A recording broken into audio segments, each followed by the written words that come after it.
أعوذ بالله من الشيطان الرجيم. بسم الله الرحمن الرحيم. عما يتساءلون عن النبأ العظيم الذي هم فيه مختلفون كلا سيعلمون ثم كلا سيعلمون. قرآن ایک ایسی عظیم کتاب ہے، ایک ایسا بحر بے کنار ہے جس کا کوئی کنارہ نہیں. غواص جتنے اس میں غوطے لگائے گا اتنی ہی موتیاں اپنے دامن میں لائے گا. بے شمار تفاسیر قرآن کی لکھی گئی 10 لاکھ سے بھی زیادہ، 1000 جلدوں تک، 1500 جلدوں تک، 2000 جلدوں پر مشتمل تفاسیر بھی موجود ہیں. لیکن ہر مفسر نے اپنے تفسیر کے آخر میں لکھا ہے کہ جس طرح تفسیر کرنے کا حق تھا وہ ہم ادا نہ کر سکتے. قرآن کی تفسیر کا حق تو کوئی ادا نہیں کر سکتا. البتہ غواص جتنے اس سمندر میں غوطے لگائے گا اتنی موتیاں لائے گا. ہم فقط خریداران یوسف میں اپنا نام لکھوانا چاہتے ہیں.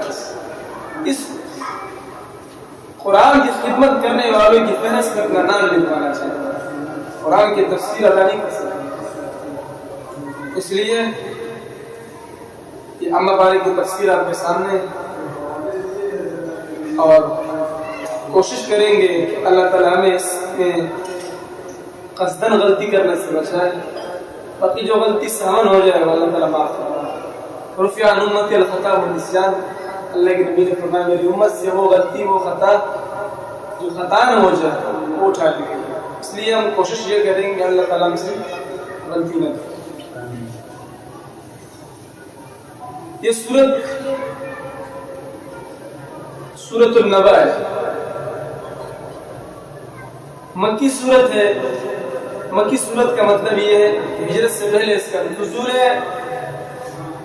ترتیبی کے اعتبار سے 80 نمبر پر ہے، اور نزول وحی کے اعتبار سے 78 نمبر پر ہے.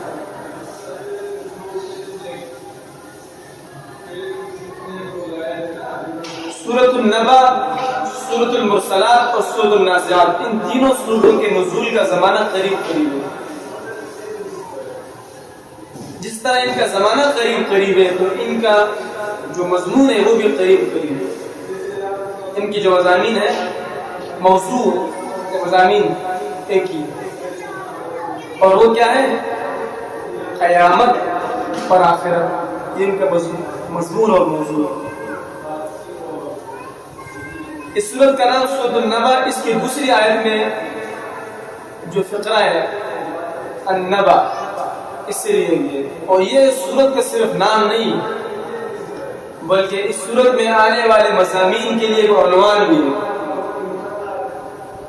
النبأ آنے والے مضامین کے لیے عنوان بھی ہے. عما يتساءلون عن النبأ العظیم، کس چیز کے بارے میں یہ کافر لوگ آپس میں ایک دوسرے سے سوال کرتے ہیں. عن النبأ العظیم، ایک بڑی خبر کے بارے میں. الذی هم فیہ مختلفون، اس میں وہ اختلاف کرنے والے. کلا سیعلمون، ہرگز نہیں القریب وہ جان لیں گے، پھر ہرگز نہیں القریب وہ جان لیں گے.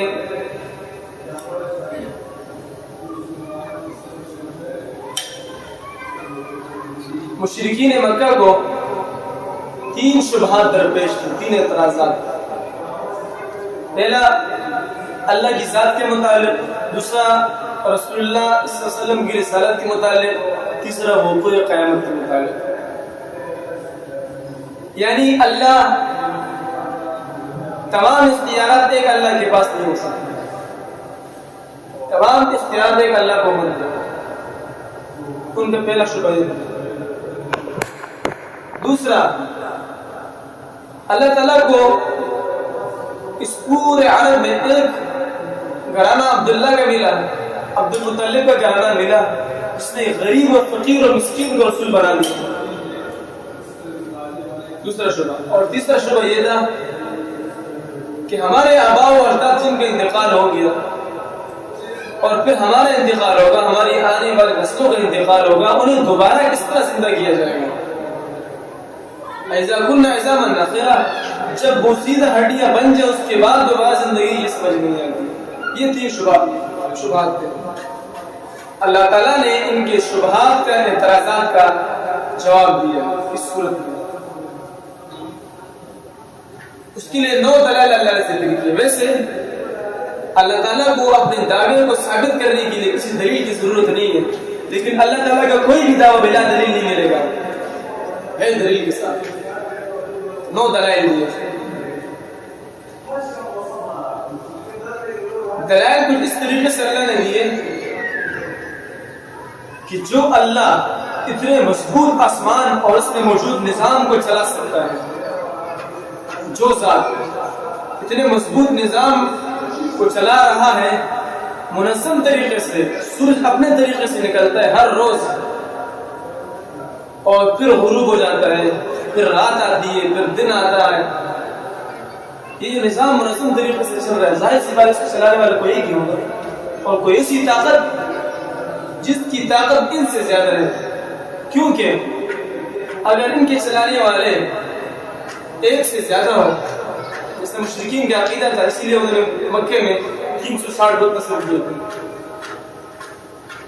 ایک سے زیادہ ہو تو پھر کیا ہوگا؟ نظام درم برہم ہو جائے گا. ایک اللہ کہے گا کہ مجھے آج سورج نکالنا ہے، دوسرا اللہ کہے گا کہ مجھے آج سورج نہیں. ایک اللہ کہے گا کہ مجھے فلان کو موت دینی ہے، دوسرا اللہ کہے گا کہ مجھے موت نہیں دینی. اس طرح سے نظام درم برہم ہو جائے گا. اس لیے نظام درم برہم نہیں ہوا، معلوم ہوا کہ اللہ بھی ایک ہی ہے، واحد احد ذات قل هو اللہ. تو جس اللہ کے پاس اتنے اختیارات ہیں، اتنی طاقت ہے، اس کی مرضی ہے جس کو بھی رسول بنا کر بھیجے، چاہے وہ غریب ہو، فقیر ہو، مسکین ہو. تمہیں کیا اعتراض ہے؟ تو مشرکین کے دوسرے اعتراض کا جواب بھی ملے. اور جو اللہ مردہ اور بنجر زمین سے لہلہات باغات اور غلہ اور سبزہ نکال سکتا ہے مردہ زمین سے، تو کیا وہ تمہیں مارنے کے بعد دوبارہ زندہ نہیں کر سکتا؟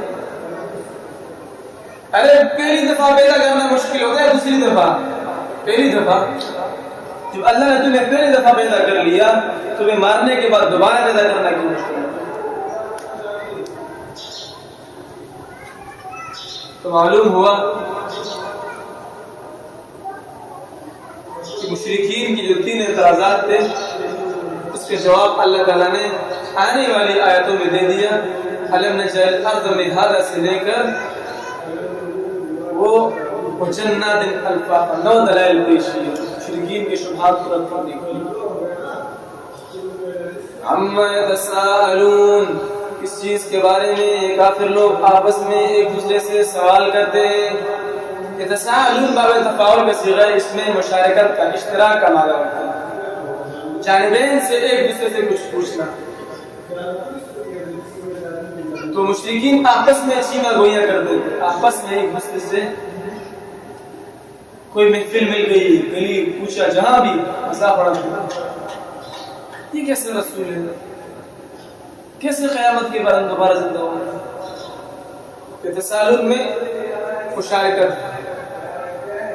نبا اس خبر کو کہتے ہیں جو بڑی خبر، اس لیے صفت عظیم ذکر کی ہے، اور خبر عام چاہے بڑی ہو یا چھوٹی.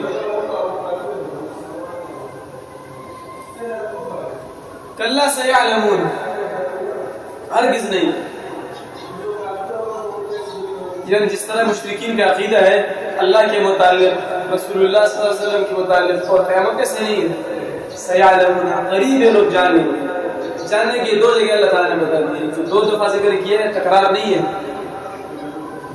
بلکہ اللہ تعالیٰ یہ بتانا چاہ رہے ہیں کہ 2 مقامات تم پر آئیں گے اور ان دونوں تم جان لو گے. پہلا مقام قبر کا ہے، دوسرا مقام حشر کا ہے. جیسے تمہارے آنکھیں بند ہو کر قبر میں جاؤ گے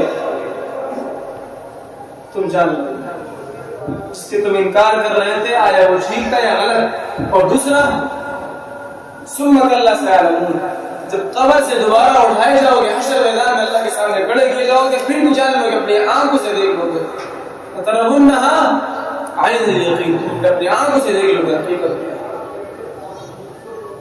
یہاں تک تھا مشرکین کے اعتراضات کے جواب، باقی انشاءاللہ